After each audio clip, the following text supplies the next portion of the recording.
دانیل دوسرا باب۔ اور نبوکد نظر نے اپنی سلطنت کے دوسرے سال میں ایسے خواب دیکھے جن سے اس کا دل گھبرا گیا اور اس کی نیند جاتی رہی۔ تب بادشاہ نے حکم دیا کہ فال گیروں اور نجومیوں اور جادوگروں اور کسدیوں کو بلائیں کہ بادشاہ کے خواب اسے بتائیں۔ چنانچہ وہ آئے اور بادشاہ کے حضور کھڑے ہوئے، اور بادشاہ نے ان سے کہا کہ میں نے ایک خواب دیکھا ہے، اور اس خواب کی دریافت کرنے کے لیے میری جان بے تاب ہے۔ تب کسدیوں نے بادشاہ کے حضور آرامی زبان میں عرض کی کہ اے بادشاہ، ابد تک جیتا رہے، اپنے خادموں سے خواب بیان کر اور ہم اس کی تعبیر کریں گے۔ بادشاہ نے کسدیوں کو جواب دیا کہ میں تو یہ حکم دے چکا ہوں کہ اگر تم خواب نہ بتاؤ اور اس کی تعبیر نہ کرو تو ٹکڑے ٹکڑے کیے جاؤ گے اور تمہارے گھر مزبلہ ہو جائیں گے، لیکن اگر خواب اور اس کی تعبیر بتاؤ تو مجھ سے انعام اور صلہ اور بڑی عزت حاصل کرو گے، اس لیے خواب اور اس کی تعبیر مجھ سے بیان کرو۔ انہوں نے پھر عرض کی کہ بادشاہ اپنے خادموں سے خواب بیان کرے تو ہم اس کی تعبیر کریں گے۔ بادشاہ نے جواب دیا، میں خوب جانتا ہوں کہ تم ٹالنا چاہتے ہو، کیونکہ تم جانتے ہو کہ میں حکم دے چکا ہوں، لیکن اگر تم مجھ کو خواب نہ بتاؤ گے تو تمہارے لیے ایک ہی حکم ہے، کیونکہ تم نے جھوٹ اور ہیلا کی باتیں بنائیں تاکہ میرے حضور بیان کرو کہ وقت ٹل جائے۔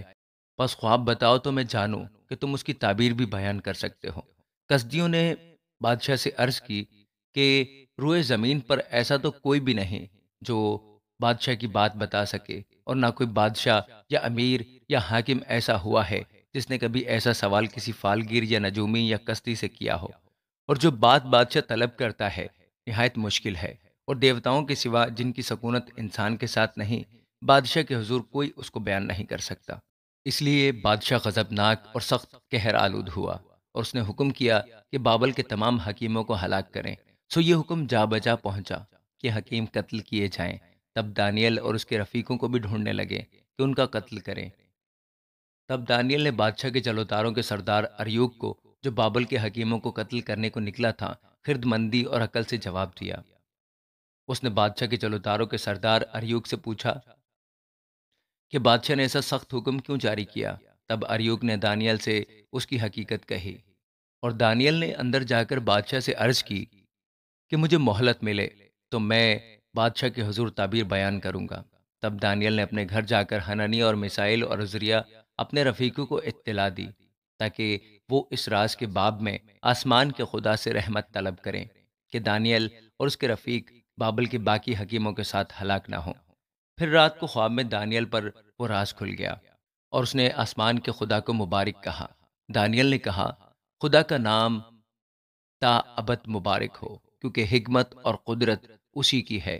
وہی وقتوں اور زمانوں کو تبدیل کرتا ہے، وہی بادشاہوں کو معزول اور قائم کرتا ہے، وہی حکیموں کو حکمت اور دانش مندوں کو دانش عنایت کرتا ہے، وہی گہری اور پوشیدہ چیزوں کو ظاہر کرتا ہے، اور جو کچھ اندھیرے میں ہے اسے جانتا ہے، اور نور اسی کے ساتھ ہے۔ میں تیرا شکر کرتا ہوں اور تیری ستائش کرتا ہوں، اے میرے باپ دادا کے خدا، جس نے مجھے حکمت اور قدرت بخشی، اور جو کچھ ہم نے تجھ سے مانگا تو نے مجھ پر ظاہر کیا، کیونکہ تو نے بادشاہ کا معاملہ ہم پر ظاہر کیا۔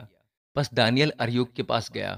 جو بادشاہ کی طرف سے بابل کے حکیموں کے قتل پر مقرر ہوا تھا، اور اس سے یوں کہا کہ بابل کے حکیموں کو ہلاک نہ کر، مجھے بادشاہ کے حضور لے چل، میں بادشاہ کو تعبیر بتا دوں گا۔ تب اریوک دانیل کو شتابی سے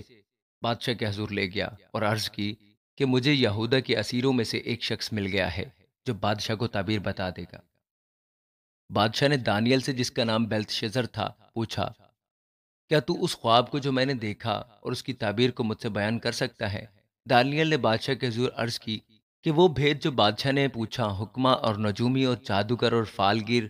بادشاہ کو بتا نہیں سکتے، لیکن آسمان پر ایک خدا ہے جو راز کی باتیں اشکارا کرتا ہے، اور اس نے نبوکت نظر بادشاہ پر ظاہر کیا ہے کہ آخری ایام میں کیا وقوع میں آئے گا۔ تیرا خواب اور تیرے دماغی خیال جو تو نے اپنے پلنگ پر دیکھے یہ ہیں۔ اے بادشاہ، تو اپنے پلنگ پر لیٹا ہوا خیال کرنے لگا کہ آئندہ کو کیا ہوگا، سو وہ جو رازوں کا کھولنے والا ہے تجھ پر ظاہر کرتا ہے کہ کیا کچھ ہوگا، لیکن اس راز کے مجھ پر آشکار ہونے کا سبب یہ نہیں کہ مجھ میں کسی اور ذی حیات سے زیادہ حکمت ہے، بلکہ یہ کہ اس کی تعبیر بادشاہ سے بیان کی جائے اور تو اپنے دل کے تصورات کو پہچانے۔ اے بادشاہ، تو نے ایک بڑی مورت دیکھی، وہ بڑی مورت جس کی رونق بے نہایت تھی، تیرے سامنے کھڑی ہوئی، اور اس کی صورت ہیبت ناک تھی، اس مورت کا سر خالص سونے کا تھا، اس کا سینہ اور اس کے بازو چاندی کے، اس کا شکم اور اس کی رانیں تانبے کی تھیں، اس کی ٹانگیں لوہے کی اور اس کے پاؤں کچھ لوہے کے اور کچھ مٹی کے تھے۔ تو اسے دیکھتا رہا یہاں تک کہ ایک پتھر ہاتھ لگائے بغیر ہی کاٹا گیا اور اس مورت کے پاؤں پر جو لوہے اور مٹی کے تھے لگا اور ان کو ٹکڑے ٹکڑے کر دیا۔ تب لوہا اور مٹی اور تانبا اور چاندی اور سونا ٹکڑے ٹکڑے کیے گئے اور تابستانی کھلیان کے بھوسے کی مانند ہوئے اور ہوا ان کو اڑا لے گئی، یہاں تک کہ ان کا پتہ نہ ملا۔ اور وہ پتھر جس نے اس مورت کو توڑا ایک بڑا پہاڑ بن گیا اور تمام زمین میں پھیل گیا۔ وہ خواب یہ ہے اور اس کی تعبیر بادشاہ کے حضور بیان کرتا ہوں۔ اے بادشاہ، تو شہنشاہ ہے جس کو آسمان کے خدا نے بادشاہی اور توانائی اور قدرت اور شوکت بخشی ہے، اور جہاں کہیں بنی آدم سکونت کرتے ہیں اس نے میدان کے چرندے اور ہوا کے پرندے تیرے حوالہ کر کے تجھ کو ان سب کا حاکم بنایا ہے۔ وہ سونے کا سر تو ہی ہے، اور تیرے بعد ایک اور سلطنت برپا ہوگی جو تجھ سے چھوٹی ہوگی، اور اس کے بعد ایک اور سلطنت تانبے کی جو تمام زمین پر حکومت کرے گی، اور چوتھی سلطنت لوہے کی مانند مضبوط ہوگی، اور جس طرح لوہا توڑ ڈالتا ہے اور سب چیزوں پر غالب آتا ہے، ہاں جس طرح لوہا سب چیزوں کو ٹکڑے ٹکڑے کرتا اور کچلتا ہے، اسی طرح وہ ٹکڑے ٹکڑے کرے گی اور کچل ڈالے گی۔ اور جو تو نے دیکھا کہ اس کے پاؤں اور انگلیاں کچھ تو کمہار کی مٹی کی اور کچھ لوہے کی تھیں، سو اس سلطنت میں تفرقہ ہوگا، مگر جیسا کہ تو نے دیکھا کہ اس میں لوہا مٹی سے ملا ہوا تھا، اس میں لوہے کی مضبوطی ہوگی۔ اور چونکہ پاؤں کی انگلیاں کچھ لوہے کی اور کچھ مٹی کی تھیں، اس لیے سلطنت کچھ قوی اور کچھ ضعیف ہوگی۔ اور جیسا تو نے دیکھا کہ لوہا مٹی سے ملا ہوا تھا،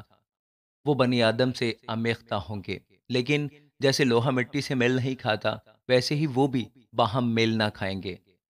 اور ان بادشاہوں کے ایام میں آسمان کا خدا ایک سلطنت برپا کرے گا جو تا ابد نیست نہ ہوگی، اور اس کی حکومت کسی دوسری قوم کے حوالہ نہ کی جائے گی، بلکہ وہ ان تمام مملکتوں کو ٹکڑے ٹکڑے اور نیست کرے گا، اور وہی ابد تک قائم رہے گی۔ جیسا تو نے دیکھا کہ وہ پتھر ہاتھ لگائے بغیر ہی پہاڑ سے کاٹا گیا، اور اس نے لوہے اور تانبے اور مٹی اور چاندی اور سونے کو ٹکڑے ٹکڑے کیا۔ خدا تعالیٰ نے بادشاہ کو وہ کچھ دکھایا جو آگے کو ہونے والا ہے، اور یہ خواب یقینی ہے